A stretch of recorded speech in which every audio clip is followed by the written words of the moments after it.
Good morning. Welcome to the class of economics of class 9. This is chapter 1, part 6 video. You can open page number 7. In this very video, we will be discussing about criticism of scarcity definition. After that, we will discuss growth definition.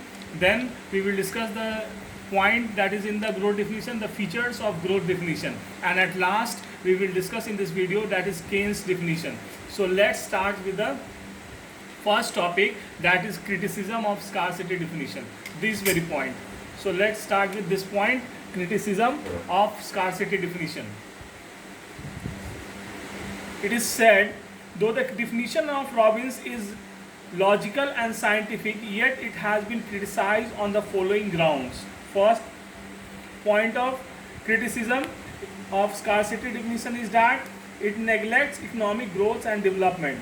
Scarcity-oriented definition have been considered resource as given and emphasized on the allocation of these resources. However, these definitions have neglected the aspect of economic growth and development. Since 1970, the theory of economic growth and development has become an important branch of economics. Since 1970, theory of growth and development has become the part of economics. So, the scarcity definition neglects the idea of growth and development in its approach. So, it is the first point of criticism of scarcity definition, right? Second point is that it is contradictory in nature. The scarcity definition is contradictory in nature. This definition, scarcity definition, is contradictory in nature. That is its criticism. It says Professor Robbins has contradicted himself by giving two different views. On one hand, he regards economics as a neutral between ends, while on the other hand, he considered economics as a science of choice. Neutral between end means that economics has nothing to do with good or bad nature of the ends. But science of choice means that scarce resources are to be used for the maximum satisfaction of most urgent human wants. So, the definition itself contradicts that it has nothing to do with good and bad, but again it has to make choices for the maximum satisfaction of wants. So it contradicts itself. So it is the criticism of scarcity definition, right? The third point of criticism is neutrality towards end. If we accept neutrality of economics towards ends, then the study of economics will be of no use. If we accept the neutrality, then the study of economics itself becomes useless. We are interested only in the science which can help us solve our economic problem. We are only interested in that science that can solve our economic problem. So if it neglects, it is neutral toward ends, then we are not interested in such type of science, right? The fourth point of criticism, it is too wide. It is too wide. According to Robbins, economics is the study of all human activity which are related to the problems of choice. The problem of choice as such is faced not only by the social being but also by non-social beings like saints and smugglers. The inclusion makes the scope of economics too wide to be explained. The scarcity definition makes the scope of economics too wide as it includes the saints and smugglers in the scope of economics. So it makes the discipline too wide. So it is the another point of criticism of the scarcity definition, right? Next, the problem of abundance. Economic problems also originates from factors other than scarcity which Robbins has not brought on the surface. The Great Depression of 1929 to 1933 has proved that economic problems may arise due to abundance. Scarcity is not only the problem, even abundance of goods is also the problem, which has been proved by the depression of 1929 and 1933. From 1922 to 1933, there was a period of Great Depression that has proved that not only the scarcity but the abundance of resource, the abundance of goods can also create the problem. It was the problem of abundance of goods in the USA that created a big problem for the whole world. So scarcity is not a problem, even the abundance of goods is also a problem. So this is again the another point of criticism of the scarcity definition, right? And the last point of criticism of scarcity definition is that not applicable to rich countries. It is not applicable to rich countries. The economic problem before a rich nation may be to maximize high level of consumption and equitable distribution. The problem of scarcity and their mere allocation may not be relevant for rich nation. Rich nation do not face the problem of scarcity. So this problem is not relevant. This definition is not in context with the rich nation. So the scarcity definition is criticized on the ground that it is not meant for the rich nation. So the criticism of scarcity definition is over. Now we will move forward to the another point, that is growth definition.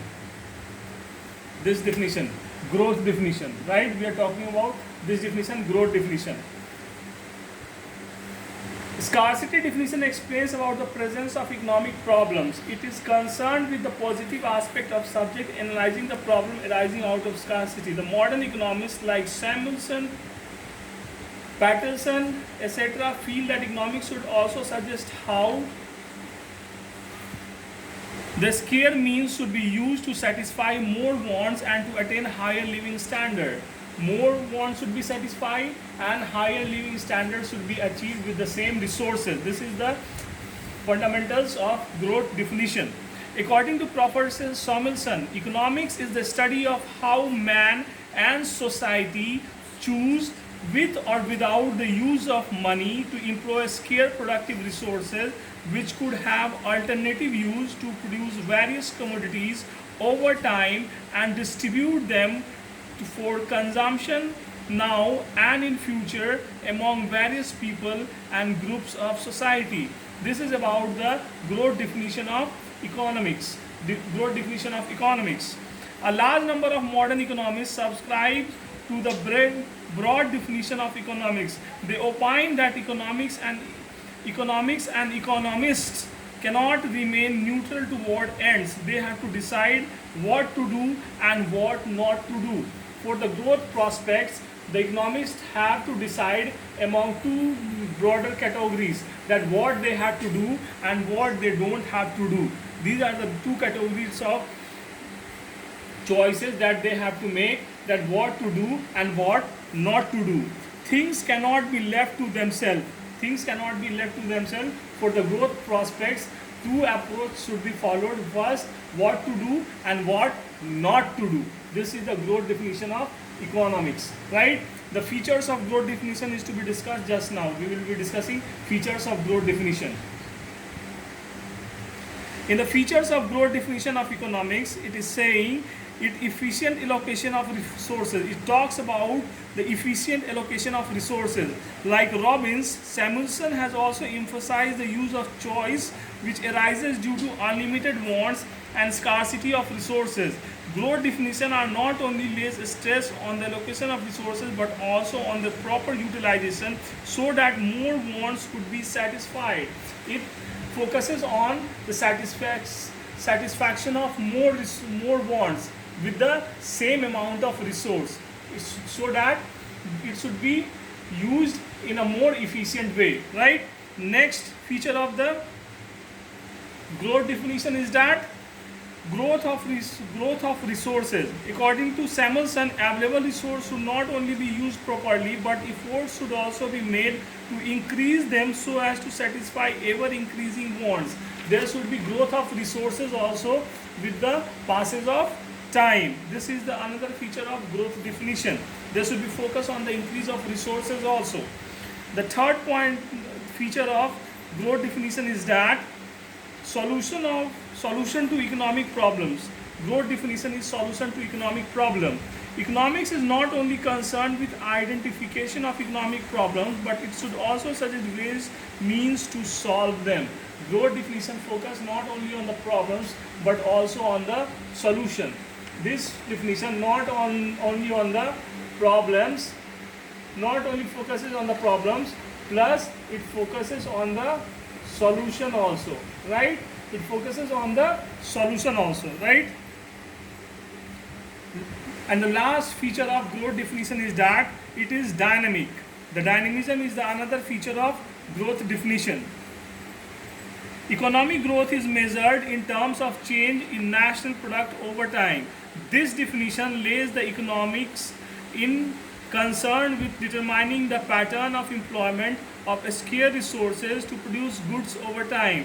Thus, the dynamic problem of production has been brought within the purview of economics. The dynamics of production has been brought under the purview of economics under the growth definition. In short, Samuelson definition of economics is the most comprehensive of all earlier definition.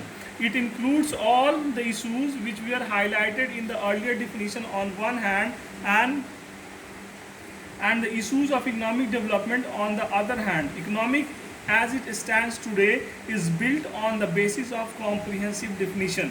Economics as we study today is based on the comprehensive definition that we are studying since the inception of economic ideas that have been presented to us till now.